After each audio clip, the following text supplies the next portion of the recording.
Salut à tous, c'est Christophe, bienvenue sur Top Mercato, toujours un plaisir de vous retrouver pour un nouveau journal de l'Euro. On commence comme d'habitude par le journal des Bleus avec l'équipe de France qui va affronter demain la Hongrie à 15 h sur TF1. Alors cette équipe de France devrait reconduire son 11 qui a remporté le match face à l'Allemagne, avec Hugo Lloris dans les buts, Presnel Kimpembe et Raphaël Varane dans l'axe, Benjamin Pavard à droite, Lucas Hernandez à gauche, un 4-4-2 encore une fois en losange avec N'Golo Kanté en sentinelle devant la défense, avec Adrien Rabiot à gauche, Paul Pogba à droite et l'attaque menée par Antoine Griezmann, Karim Benzema et Kylian Mbappé. Dans cette équipe de France, il pourrait y avoir cependant certaines retouches. On pense évidemment à Benjamin Pavard qui a subi une commotion face à l'Allemagne. Jules Koundé pourrait le suppléer et disputer son premier match dans cette compétition. On pourrait avoir également au milieu de terrain Corentin Tolisso prendre la place de Adrien Rabiot ou alors avoir plus de percussions avec l'entrée en jeu d'Ousmane Dembélé. Dites-nous ce que vous pensez de cette composition en commentaire. On sera attentif à tout ça et on répondra avec grand plaisir. Dans les autres informations des Bleus, le groupe vit toujours très bien. On a vu hier Antoine Griezmann se faire arroser par ses coéquipiers.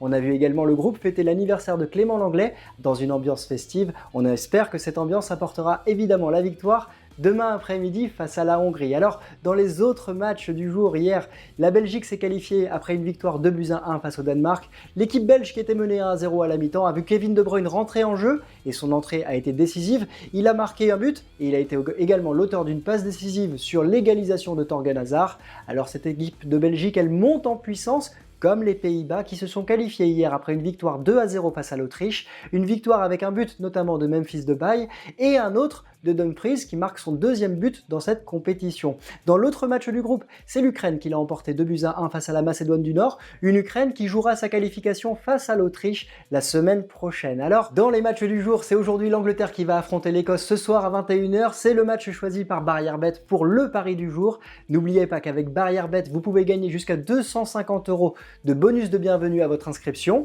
N'oubliez pas aussi que jouer comporte des risques, on mettra toutes les informations dans la description pour que vous puissiez y jouer. On a choisi 3 paris pour ce match avec d'abord l'Angleterre vainqueur de cette rencontre. Le pari est coté à 1,31. Si vous êtes un peu plus joueur, évidemment, on pourrait jouer sur le buteur de ce match et ça pourrait être Harry Kane qui ouvrirait son compteur but dans cet euro. Le pari buteur d'Harry Kane est coté à 1,73. Enfin, si vous voulez prendre des risques, mais toujours sur l'Angleterre, on pourrait envisager le score parfait, et le score parfait 2-0, victoire de l'Angleterre, est coté à 4,33. Donc je vous rappelle les conditions, c'est avec Barrière-Bet, le code promo c'est BETMAX, et vous pouvez remporter jusqu'à 250 € de bonus de bienvenue. Tout est rappelé évidemment dans la description de cette vidéo. Dans les autres matchs du jour, c'est la Suède qui va jouer la Slovaquie à 15 h, et surtout c'est la Croatie qui va jouer à 18 h pour ne pas être éliminée face à la République tchèque. Autre information du jour, l'UEFA menace de délocaliser la finale de l'Euro à Budapest. Pourquoi? Parce que Boris Johnson, le Premier ministre britannique, a annoncé que la levée des restrictions sanitaires en Angleterre pourrait avoir lieu le 19 juillet. Donc, plus d'une semaine après la finale de l'Euro qui est prévue le 11 juillet, on sera évidemment attentif à cette décision qui pourrait bouleverser donc le lieu de la finale qui pourrait donc se disputer à Budapest. On vous laisse avec cette dernière image et cette parodie. Vous avez certainement vu Cristiano Ronaldo enlever les bouteilles de coca, vous avez certainement vu également Paul Pogba enlever une bouteille de bière lors des conférences de presse.